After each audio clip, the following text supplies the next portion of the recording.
Welcome to the Public Works Nerds Podcast. Welcome to the Public Works Nerds Podcast. I'm your host, Mark Culver, and I'm here again today welcoming back Deb Heiser, who's been a guest and a co-host already in this short podcast journey we've had to date. But Deb is going to join me once again, and we're kind of just put together this quick episode. We decided we were going to talk about a really cool organization called the City Engineers Association of Minnesota. But before we get there, just as a reminder, Deb's the engineering director for the City of St. Louis Park in Minnesota. And if you haven't already listened to this or watched it on our YouTube channel, go back, listen to our 6th episode from July 4th, Independence Day, where we talked with Deb about experiments in neighborhood traffic control and using big data. Good episode, some good laughs in there. But and then Deb, of course, you were my co-host for the episode we dropped last week with Paul Pasco. Yep. So welcome back. Thanks for joining me. Yeah, well, thank you, Mark, for that introduction, and I'm excited to be here today. You're excited to be here every day, every time. Well, and it's a great conversation to be had about the City Engineers Association of Minnesota. It's a wonderful organization, and I think we both have been members for a while, 20 plus years. Yeah, so I think I'm technically in my 21st year, because I'm pretty sure I became a member as soon as I joined City of Maple Grove. So probably in my 21st year. And you probably... I joined in 1998, so I've been a member now for 25 years this November. So there you go. Yep.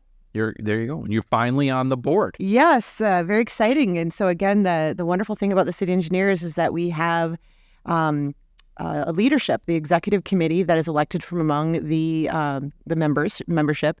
And one of the challenges, one of the fun parts about all of this is that we get to work together and we get to provide guidance for a lot of different things. And we're going to kind of get on that a little bit. And we got the screening board and the gas tax, and there's legislative and lobbying and professional ethics and standards. There's all sorts of things the City Engineer is involved with. So.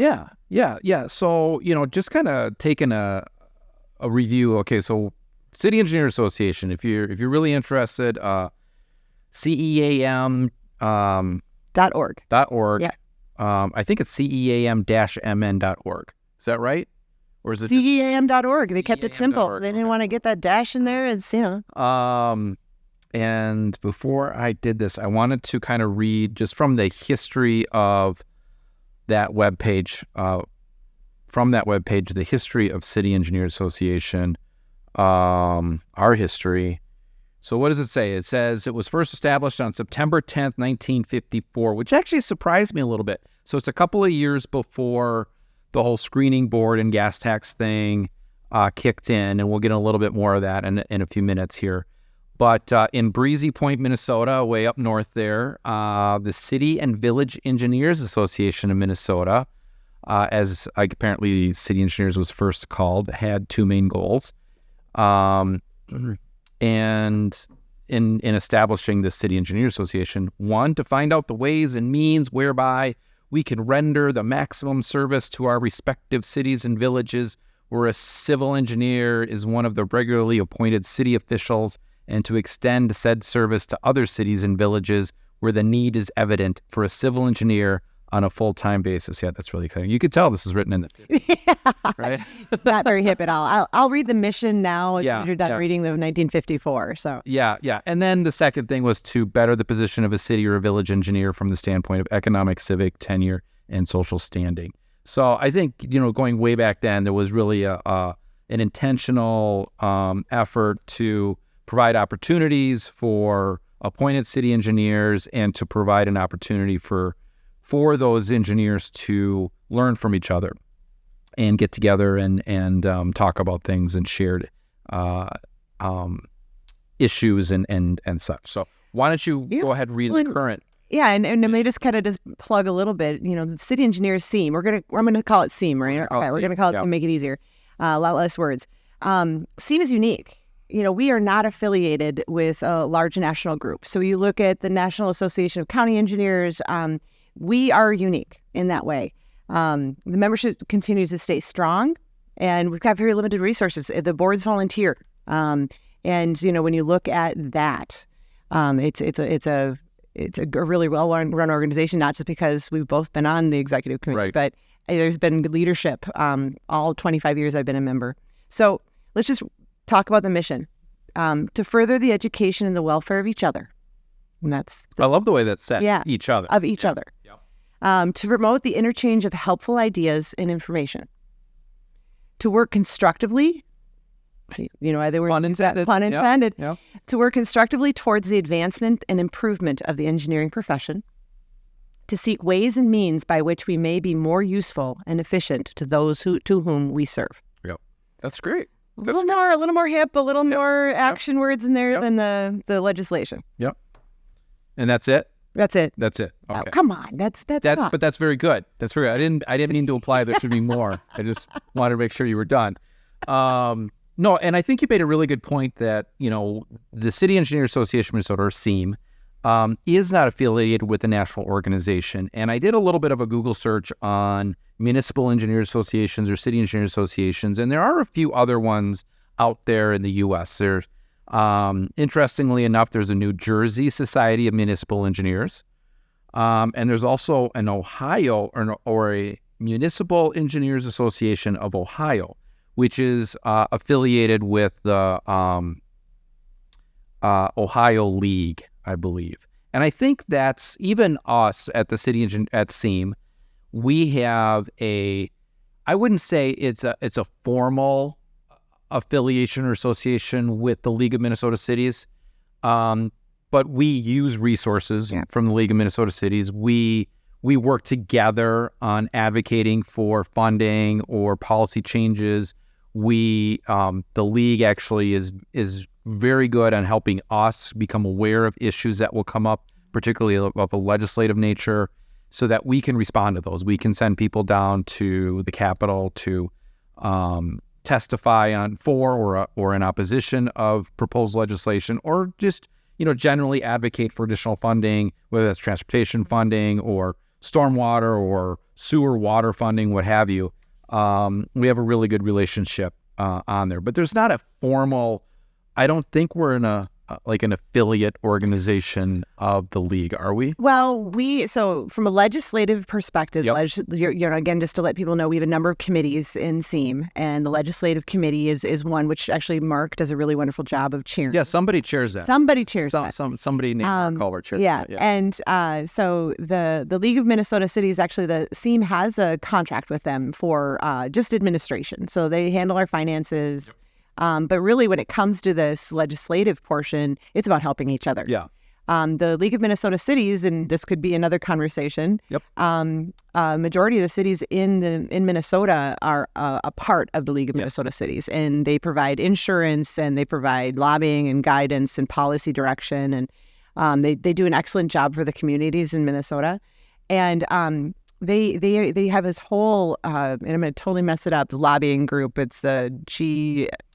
Anyway, there's an initials for that. I apologize. Yes. But they have a lobbying group, and when things come up, and if you've ever been engaged in the legislature or gone to testify at the Capitol, it is fast and furious. Intergovernmental relations. IGR. There's the acronyms are so much fun.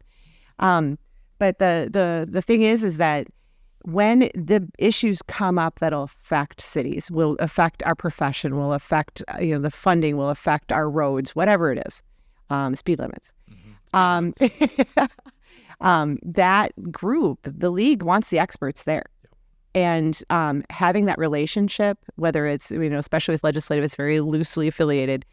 We can go down and testify and be experts, and I think it's very well received by our legislators. Yeah, and it gets a little interesting because the league is very organized and very formal. They have a board of directors that is made up of elected officials and other appointed officials, and they spend a lot of time coming up with a legislative agenda.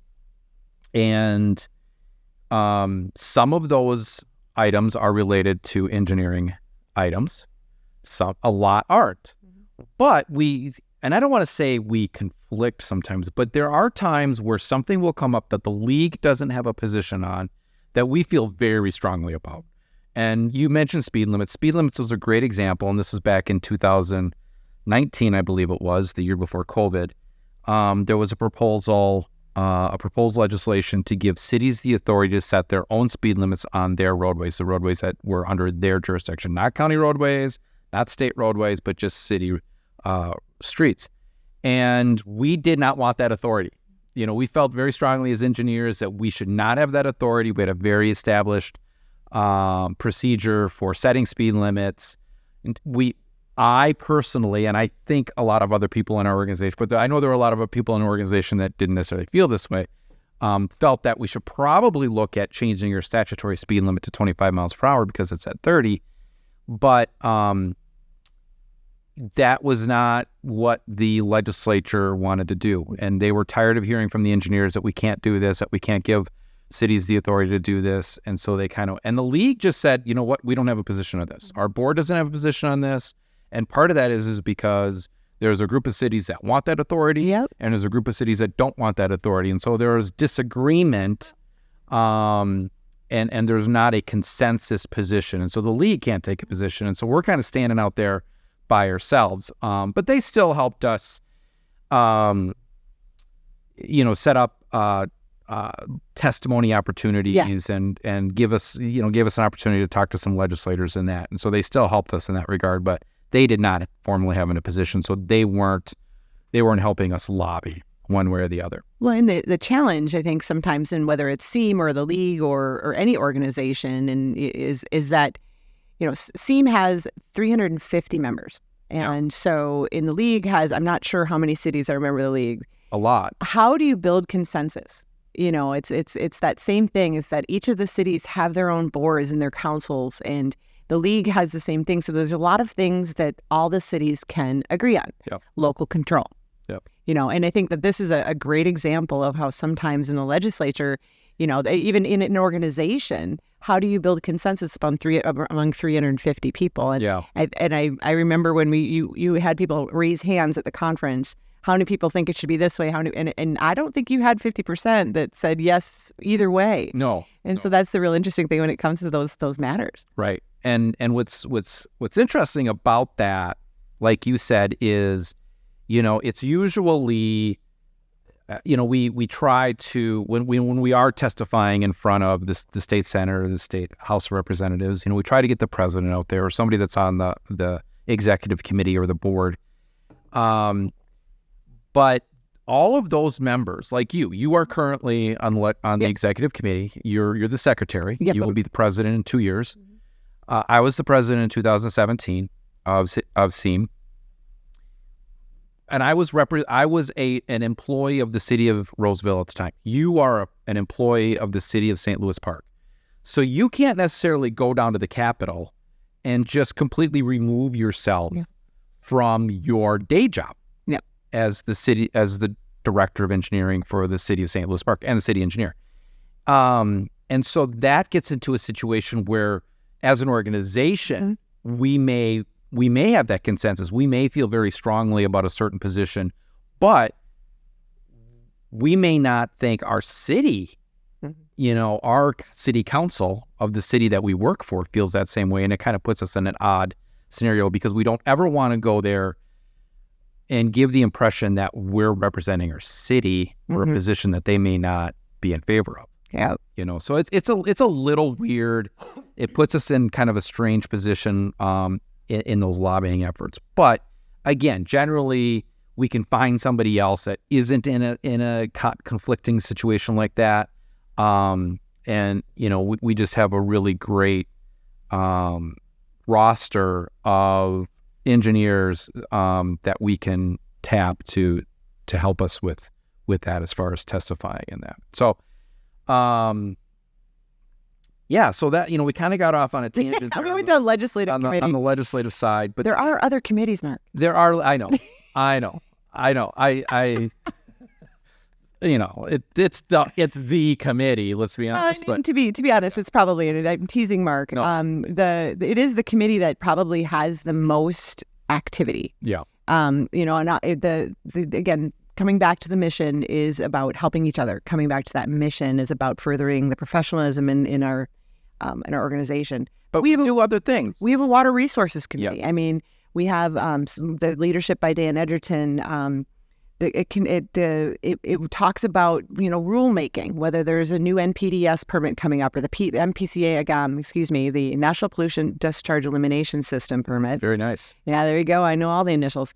And then there's the Minnesota Pollution Control Agency. What are the rules?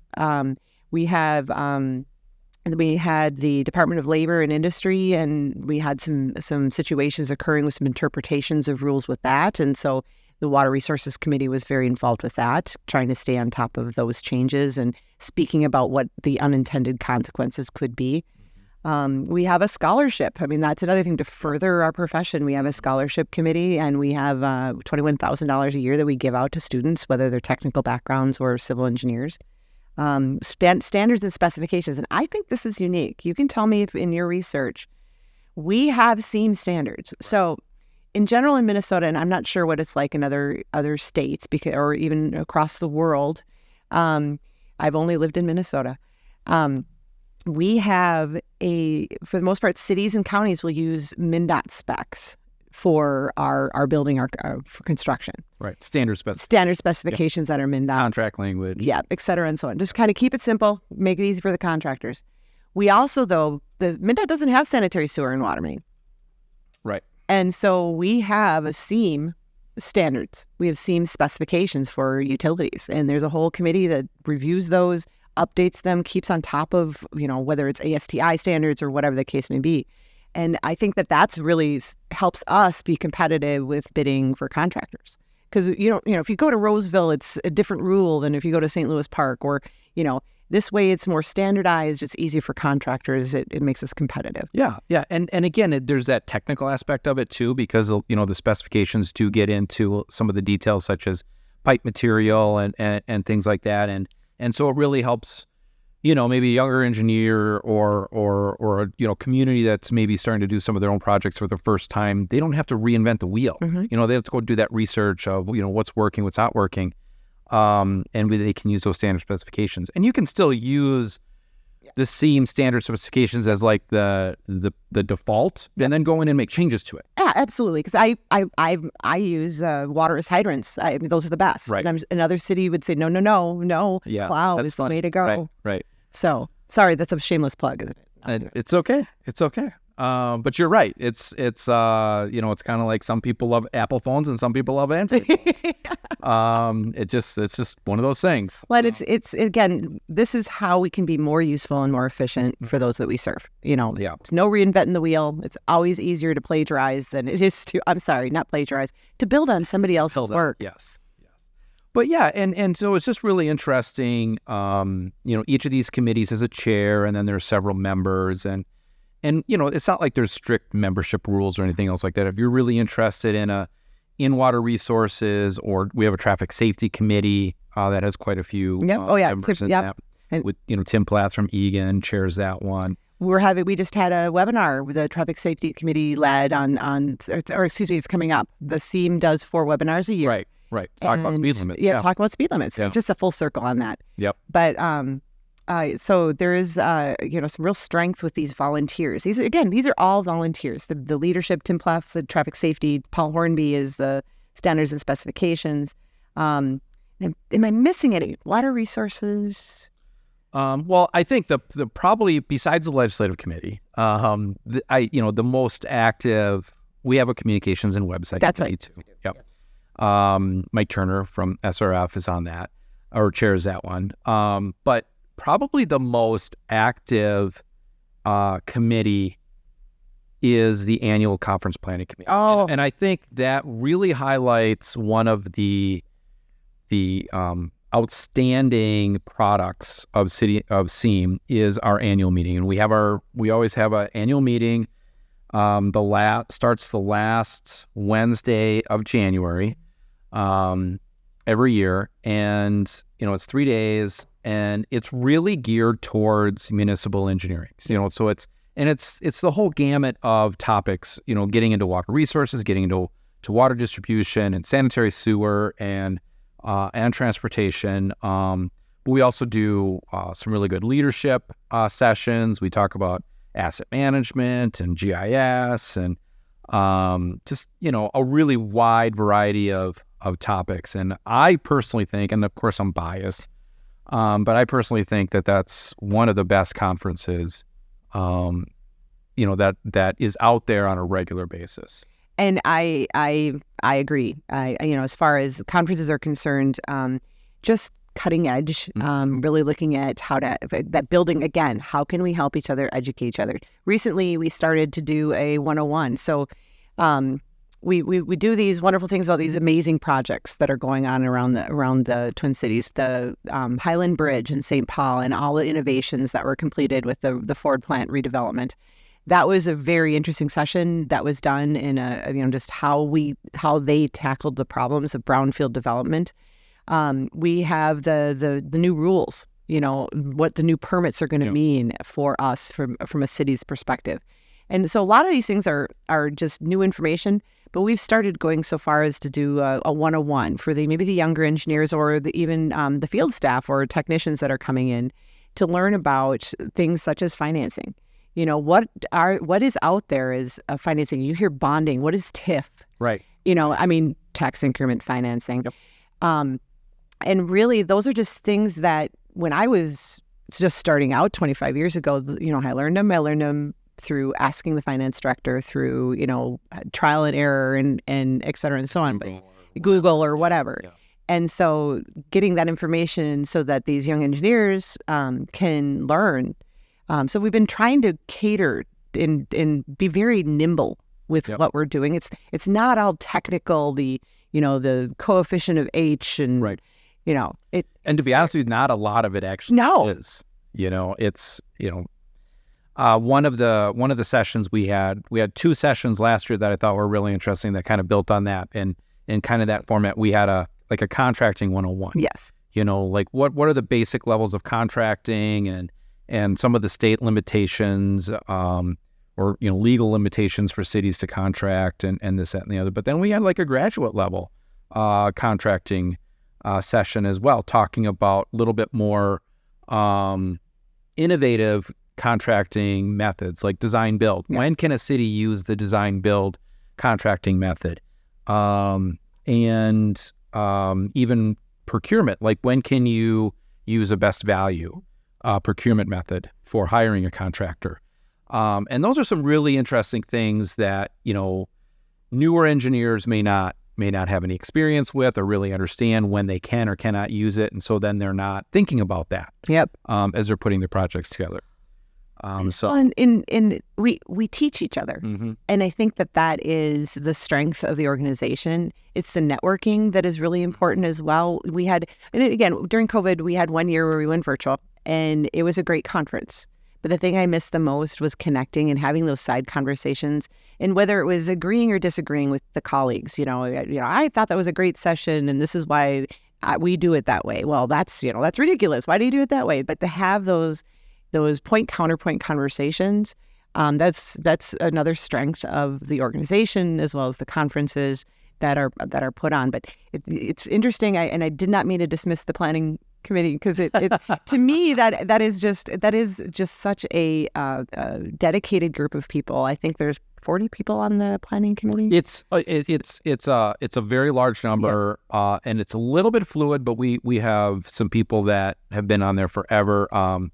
Eric Seberg from Bolton Mank is the co-chair, and it's an interesting setup because the vice president is always a co-chair, and then we have a more regular co-chair, and he took over recently from Joe Ryan, who ran this thing for ages, and he had these spreadsheets, and he just spent so much time on it and so much effort, and there was a lot of passion there from him. So Joe a lot for a lot of great conferences and such. But yeah, and what's really great about it is it's a really broad representation from the consultants that are involved in municipal engineering in Minnesota, and from all levels of cities in the metro and outstate and everything. It's just a really great cross section of people involved in CEAM and in municipal engineering in Minnesota. So that's how we come up with such great sessions. because there's just a lot of great ideas. And like you said, it's that networking and meeting people so that when you do, or you go to a session on alternative contracting or something like that, or water resources permitting or something like that. And then you go back and you're working, and like 6 months later, like a question comes up, and you're like, oh crap, what was that? Or geez, I don't remember what I should do, or, kind of worried about this. And you call the person up, you know what? And they pick up the phone and they're happy to help. Exactly. And I think that says so much for our profession. Yeah. And our colleagues, is that I have never been turned down when I made that phone call. Right. It's like, you did this thing. Could you send me the presentation? It was stripping of seal coats, and it was just, even if I would you want to come and just talk about it, we can come on over. We'll walk through what we did. And I mean, it's you touched on something like we recently had a conversation with the last few weeks. You called me up and like, what was going on with the stripping in Roseville, and we could do a whole podcast on delamination. Seal coat delamination / stripping. Yeah. And you called up, the street superintendent, Steve Weber, the great Steve Weber, at Roseville, and he took you out and he showed you, what was going on in Roseville and the different stages of it and how they were treating it. And that's the kind of relationship, like you said, nobody is going to turn you down. Yep. And it's about, I know who the city engineer is of St. Paul. I know who the city engineer of Hopkins, and recognizing, I think Hopkins did that, or I think Minnetonka was working on that, and being able to, learn from each other. Right. But I think the other part, and we've been talking a lot about the planning committee. And so just from a structure perspective, we have an executive committee. You mentioned I was very honored to be elected as the secretary treasurer this year. So I've been serving this year as the secretary treasurer. And I love doing minutes. I bet you do. Everybody loves doing minutes when they do them. Yeah. And then moving on to the vice president. The vice president is the co-chair of that planning committee, as you'd mentioned. And then moving on to the president of the organization. And what the thing is that why they were created. So 1954, we were created to help with standards and also the gas tax. Yeah. Hey everyone, I just want to take a quick moment to thank our sponsor, Bolton & Mink, who is producing and editing our podcasts. At Bolton & Mink, we believe all people should live in a safe, sustainable, and beautiful community. We promise every client two things. We'll work hard for you, and we'll do a good job. We take a personal interest in the work being done around us. And at the end of the day, we're real people offering real solutions. And I think that's a great segue into the other committee that is officially listed on our the CEAM committee webpage is the Municipal Screening Board. And what the hell is a Municipal Screening Board? And there's absolutely no screens involved. No, I have no idea where they came up with the word screening. It doesn't really describe what we do. No. So go ahead. Yeah. Talk about what is the Municipal Screening Board, Deb. What is our role in distributing the gas tax in Minnesota? So I have been, again, had the honor of serving both as a district representative on the screening board, and then this year I'm on the screening board as a part of the I forget what we're called, the board, the actual governing board, the people who go up there and get to take minutes and call to order. Yeah. But what the screening board does... Officers. Thank you. We're technically the secretary treasurer, the vice chair, and the president. Chair, the vice chair, chair, yep, secretary. Yep. So we mirror the same roles in the organization that we do with the municipal screening board. But the idea behind it is that there are volunteers from every district in the state. We have MnDOT districts. It's broken out according to district. There's a Metro West, a Metro East, but then also cities of the first class are represented on the screening board. And that, I believe, is the population is 200,000. Over 100,000. Over 100,000. Yep. So any city that has over 100,000 population automatically gets a seat at the table. Which in Minnesota is not, we have... Rochester, 4 active... Duluth, St. Paul, and Minneapolis. Right. And Duluth is technically under 100,000, but I think it's one of those things where once a first-class city, always a first-class city, and nobody has challenged that, but I think Duluth is down into the 80,000 something population. So there's 13 members of the screening board, And this group sits down and talks about, okay, we get this gas tax. We get, and you can talk about the percentages. How are we going to divide that among the districts? How are we going to divide that among the cities? What are the needs? How do we establish how the money gets, how that, the money goes into a pot. The money becomes baked into a pie. How do we slice that pie? Yeah. And I would love those of you that are listening to this podcast that are not in the state of Minnesota, or even if you are and you have experience in other states about how that gas tax is distributed within other states in your state, comment on whether that's in YouTube or on LinkedIn or something. Comment on our page and let us know, how that distribution works. Because I'd love to make some comparisons to how Minnesota does it and other states. And the really interesting about Minnesota, and I'd love to hear about how other states may be like this or not, is the legislature decided that when the gas tax was established, the distribution wouldn't just be based on population or miles of road, but it would be based on needs. Like, what are your actual needs to replace your transportation system? And in Minnesota, or for cities, we're only allowed to designate 20% of our total mileage as 20. Yeah, 20. 20. Right. You're right. 20% of our total mileage can be designated as state aid routes, and those are the roads that we can spend the gas tax money on for construction. And so we go through a huge exercise, and it used to be a lot more complicated. We have a website where we're filling in like literally linear feet of curb. How much sidewalk? How many street lights? Right. How many street signals? Lights, traffic signals. What's the grading factors? Yeah, the soil factor, just all of these getting into the weeds. Talk about, equations and such. And that would generate a dollar amount of what you need to replace your transportation system or that state aid system. But to further that, once you went through all the machinations to calculate your need, you got $10.80 for every $1,000 worth. You do it today. You do that today. That was before the legislature increased the gas tax. Yeah, but back in 1958, when this all started, there were only just to kind of where we started from a municipal standpoint, and there's a whole different system for our county state aid system on how they get their gas. We are focusing on cities here. Yeah, but we'll do a separate podcast on the CASA system sometime, and I'll just berate them the whole time. But there are, in 1958, there were 58 state aid cities. So there were 58 cities over 5,000 population, which is a qualification for a state aid city. And there were 920 miles in this needs system. And that actual construction needs dollar amount for all of those 58 cities was $190 million. All right? And so they were getting $19.14.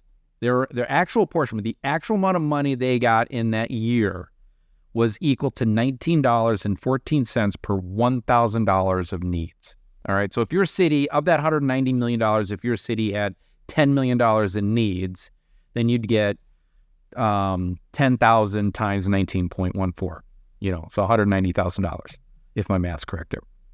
Today, all right, in 2020, did I not clip the whole thing?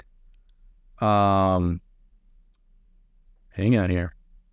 Today, in 2023, we have 151 cities over 5,000. So this is the good thing. We have growth in our state. We have cities that are every year that are, seeing an increase in their population. And so today we've added 60-ish cities. Well, actually 90-something. From 58, 1958. I got the 86 again. To 151, so 7 less than ours. So 93. We've added 93 cities in 70 years or 65 years or whatever that is, and now, we have 3,877 miles of streets that are collecting needs, and we have $10 billion of needs, and now our needs per $1,000 is down to $10.54 per. So you would think that over 65 years, just by inflation,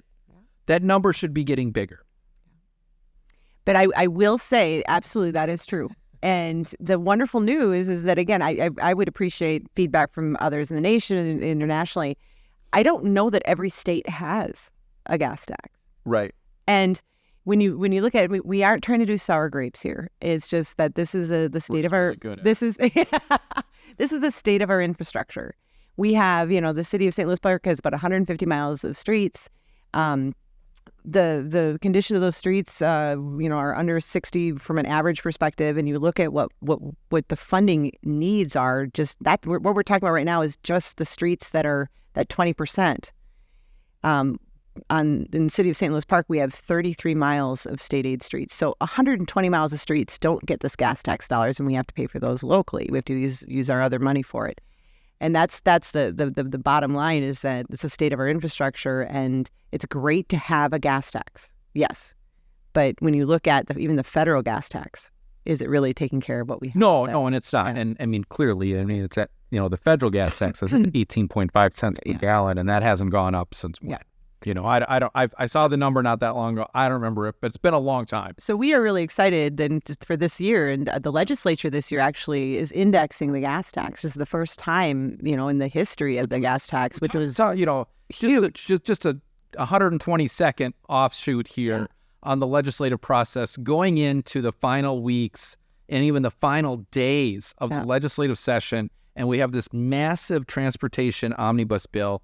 And we're all just trying to keep up with all the proposals and everything. A proposal from the House, a proposal from the Senate comes together in a conference committee to try to hash out the differences. And nowhere in there is an increase in gas tax. Nowhere on either bill from the House or the Senate is there an increase in the gas tax. There's other funding sources like a 50-cent delivery fee and some other things, and an increase in the registration. Small cities account. Small cities account. Okay, there's all sorts of other stuff in there, but there was nothing in. And then all of a sudden, boom, out of the conference committee comes an indexed gas tax. And we're all just like, boom. Yeah. And now we're not complaining. No. Okay. This is like the best thing that ever happened. Right. I did the 10-year projection for the city of St. Louis Park. Yeah. Holy Hannah. I mean, we are finally going to catch up. Really? Yes. So can you give me some numbers off the top of your head? Off the top of my head. So if with an index, so we've got the projections from state aid end of June. And so it starts out, we usually get $1.4 million a year. Then it goes to, I think we get an additional 100,000 in 2022. So 2024, it'll be like almost 1480-ish. Then it goes to 15 something or 1.5 million something. Mm-hmm. And it keeps, they're saying no more than 3%. But I was projecting, what if we did get 3%? Looking at how inflation has affected us over the last 5 years in construction, if we get 3% a year, I think we're going to finally be able to do what we need to do with our construction. Yeah. And so I think we were getting in, within that 10-year, we were getting $2 million a year in construction. Yeah. And there's a lot of other factors involved with that. I mean, these are all projections, and we're all buying, hopefully, people are all buying more fuel-efficient vehicles, and we're getting electrified vehicles and hybrid vehicles and such. And, and that will lower the revenue. And that is a national conversation that's going on. It's a conversation that's been going on for the last 20 years as far as what is the next evolution of the gas tax? How are we going to collect revenue for our transportation system? Is this sustainable? That's assuming everybody in 10 years is still going to have a gas car. Well, right. And we need to figure out a different way. And there are even pieces of the legislation, this transportation bill that came out in 2023 in Minnesota, recognizes that, and they were trying to find alternative funding sources, recognizing that the gas tax is an eroding revenue source. And that's the increase in the registration fee. Well, on the delivery fee. So they actually have added a delivery fee, and that funding will go towards, streets will go towards getting it so the delivery trucks can actually get to the houses. But it's over $100. There's all sorts of caveats on it. It's 50 cents. But, looking and tying that, but what is sustainable? And that's the bigger question with any of our infrastructure conversations. What's sustainable? So we went down a rabbit hole. We did, which is fine. I like rabbit holes. But just to put this in perspective, like Deb was saying, we have an index gas tax, and currently Minnesota's gas tax is 28.5 cents per gallon, and that's on top of the federal 18.5 cents.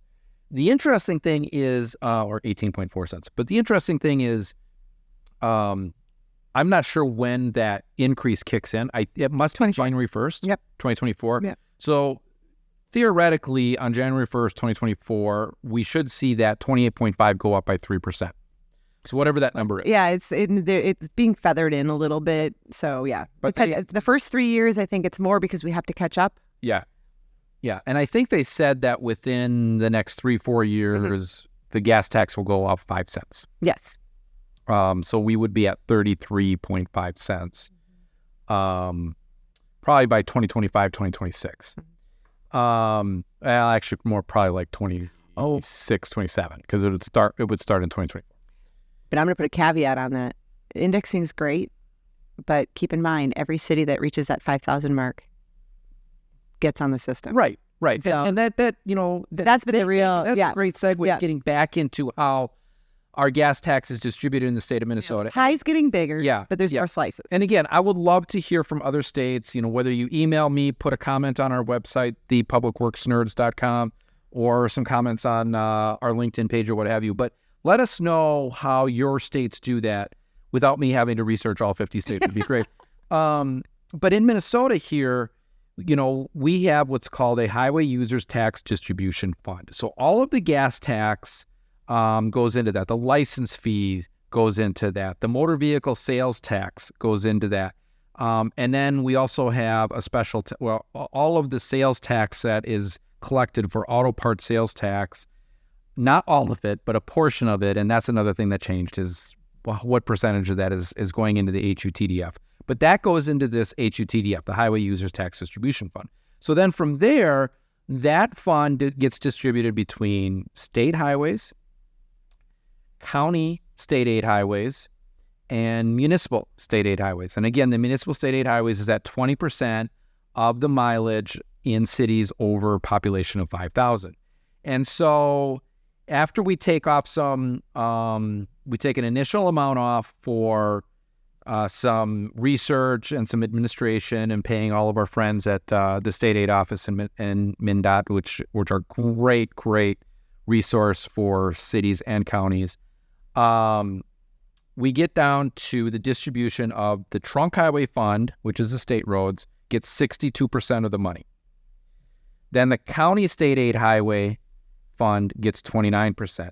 And the municipal state aid account gets 9%. And it's 9% of the 95%, because again, we had that 5% taken off the top. Now, and I remember I was giving an update to our League of Minnesota, our Transportation Alliance group in November, and we had a county engineer that was giving an update on the county side.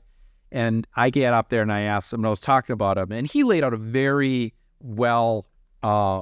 good presentation on funding challenges on the county side for the county. And it was really all three of them. We're all in this together, right, with construction costs and the lowering or the erosion of the gas tax as far as revenue collection and this, that, and the other. I mean, there are a lot of things that are going on right now that make our money go not nearly as far as it used to. But I got up there and I said, how many counties are there in the state of Minnesota? And there's like 80 some counties. I can't remember the exact number. I'm sorry. I'll look it up. But there's 80. Let's say it's 84 counties. I said, okay, how many counties were there in 1958? 84 counties. How many counties are there today? 87. 87 counties. And I said, yeah. So in Minnesota, on the municipal side, we had, and repeating those numbers, we had 58 cities in 1958, and now we have 151. So the pie has always been the same. That 9%, we still have the same percentage now than we did in 1958. But now instead of dividing it up 58 ways, we're dividing it up 151 ways. I think we need to look up lane miles then too. Yeah. Anyway, that's a whole nother conversation. But so, that's a challenging part on the municipal funding side. And the problem is we can't just change that. That is in the state's constitution, those that distribution and everything. And so we would actually have to go to the voters to change it. And you can't explain this to the voters. Oh, yeah. You're just, and it would become a referendum on transportation funding, and is it too much or too little, and gas tax, and I don't want my gas prices to go up, and so we are where we are. Yeah. And it's not going to change. Well, and again, are there other states that have this A2? Right. I mean, that would be very interesting to find out. And you brought up the research too, in one of the, it is 0.5%. But I think the Minnesota is unique, and I'm going to go down another rabbit hole. The Local Road Research Board is funded through this 0.5%, and that is unique in the nation. Having been, again, I volunteer for a lot. I think I'm anyway. I was on the Local Road Research Board for 5 years, and that group funds research on the stuff we've been talking about, traffic speeds, roundabouts, all of the above, and what's the best way to approach things. One of our former, our past podcast episodes was actually on social media for Public Works use. Exactly. And that was a result of a Local Road Research Board funded study or effort to produce a guide for public agencies on using social media. Yep. And the Local Road Research Board is our R&D. I mean, it's the trend for the state of Minnesota. It's the civil engineers, the county engineers, the city engineers, state engineers, research and development wing. And not every government agency has, or municipality has that. Right. And so that's kind of a cool thing too. And that is, like you said, that is funded through this Highway Users Tax Distribution Fund. So so the Local Road Research Board is funded through this, a great offset of this, but it just kind of gets to that point of you raise all this money up, and then it just kind of filters through this whole flow chart, and then it gets to your city. Yep. And sometimes it doesn't look as big as it seemed when things were getting passed, but still, we're not gonna complain about getting more money. No, and again, I think that this is just talking about the structure. I mean, that was the purpose of our conversation, is to talk about the CEAM, to talk about the inner how it intermixes with the gas tax today. And so, I think that I really want to see these comments. I want to learn more about this from the nation. Yeah, I hope people really do respond to that solicitation. I mean, the three people that are listening to it outside of the state of Minnesota. Or Australia. I know I've seen downloads in Australia. So, how does Australia distribute their transportation funding down into the weeds, down to the local agencies? And one of the challenges is that I think we've talked offline on this, is that we're talking highway, we're talking about transportation right now, and transportation is roads, it's bikeways, it's sidewalks, it's streetlights, it's signals. Fill in the blank here. The other thing that's really interesting about being a part of CEAM and being a city engineer, a municipal engineer, is that's not all we do. Right. That's that's the knock I have on. It's kind of a constant rant, I guess, I give to MnDOT and the counties is, hey, listen, you guys, you spend a lot of time and effort talking about transportation because that's your prime for the MnDOT people. That's their only thing. And the county people, it's probably 80% of what they do. Now, they still have to worry about drainage, ditches. Some of them are dealing with maybe waste, solid waste. Or an airport here and there. Right, an airport here or there, some facilities. But, 80% of their time and effort is on their roadways. Yep.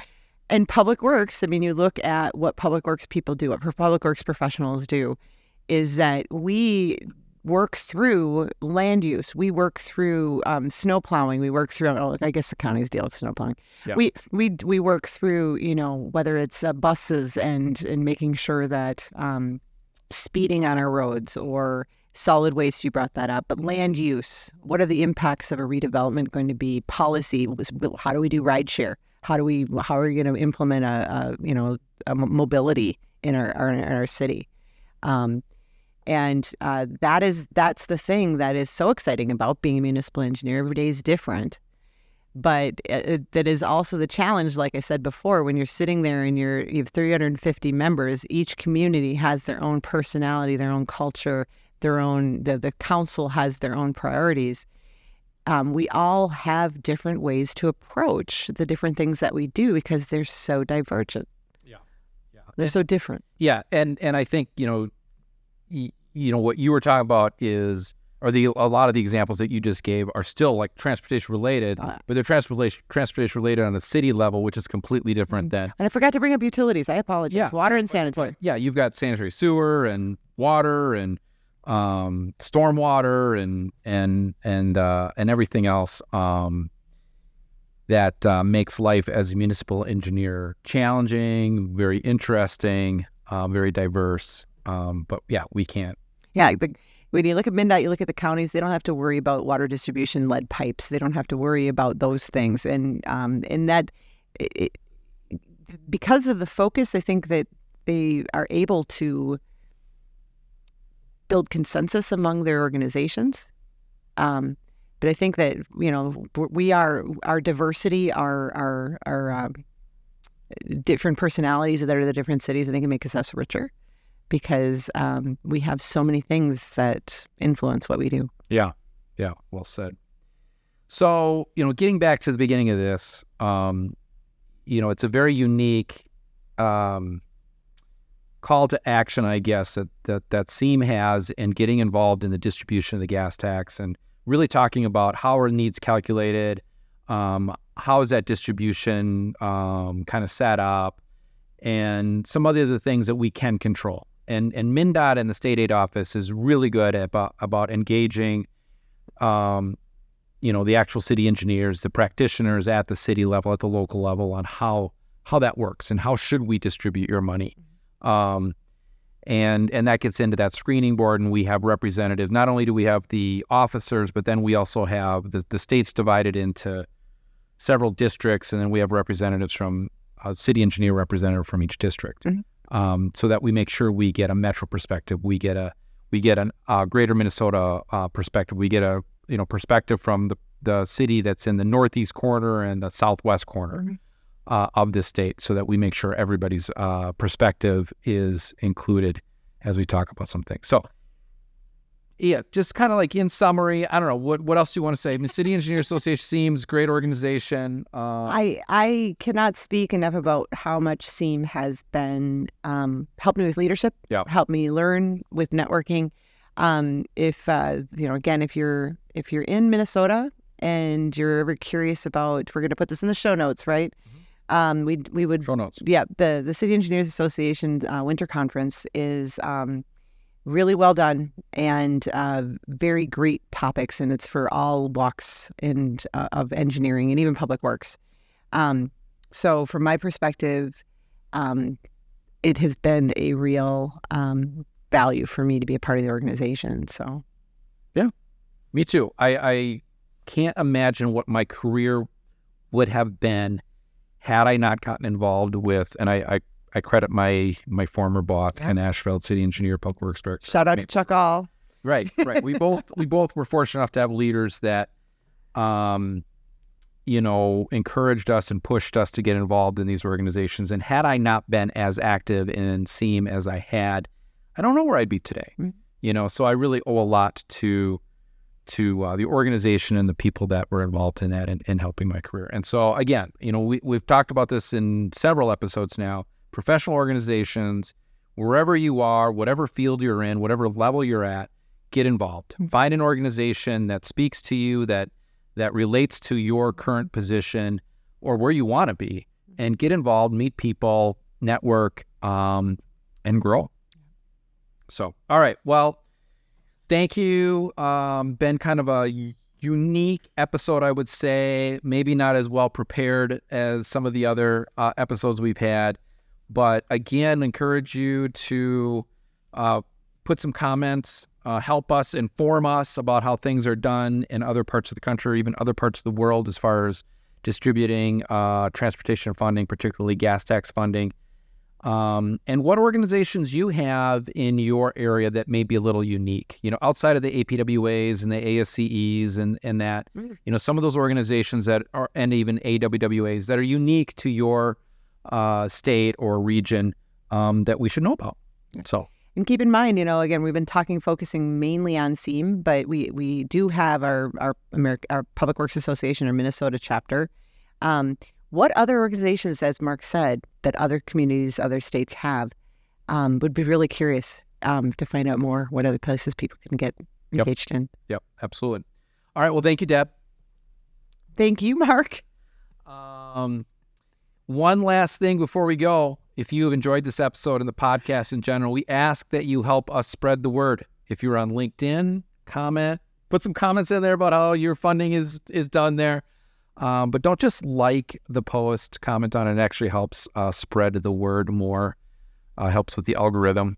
And comment on our YouTube page. And that's another thing we've got to sponsor or promote more is our YouTube page.